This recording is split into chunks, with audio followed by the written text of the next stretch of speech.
Let's now welcome in Warren Sharp, who does a ton of work for ESPN and ESPN.com Chalk page. Warren, thanks for taking the time. The biggest key on Thursday is not necessarily the home team, it's the favorite.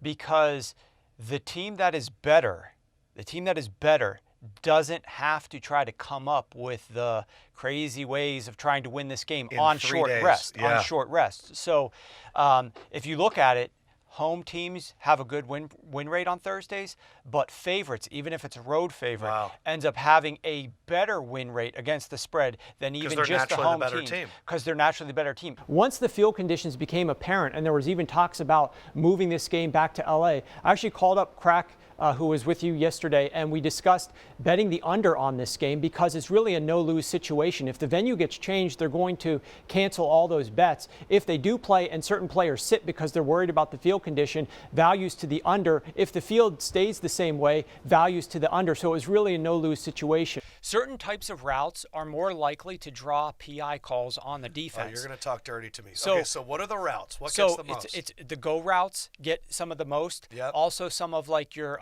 deep post routes, your fly routes. Like those are the types of routes that get the most calls. The balls where like the air yards on the pass are like 20 plus yards down the field. The short routes, you can jam inside the first 5 yards. You can hold a little bit anyways. Got to handicap it the way that you handicap anything else. So game by game basis. Game by game basis. Yeah, absolutely. For me, it's completely rare that we're going to lay double-digit favorites. Yeah. It really doesn't happen all that often because of the way that the NFL is, and ball bounce different ways. And except maybe the Patriots. Yeah, I mean, there's certain teams that are there's certain teams that are better than others. What's a Sunday for you during the season?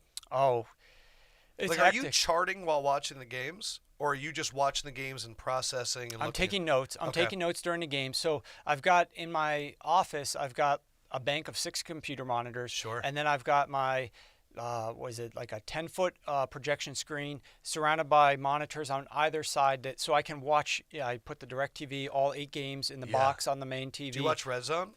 No. You don't? No. I do all 8 games, and then I do the 2 side TVs, so I can fit maximum of 10 games on at once, and there's never more than 10 that are being played. But it does frustrate me when they put 9 at the 1 p.m. and slate. 3 or 2 at the 4. Exactly. And you're like, what is going on? On the other side of the ball, it comes down to protecting Andrew Luck.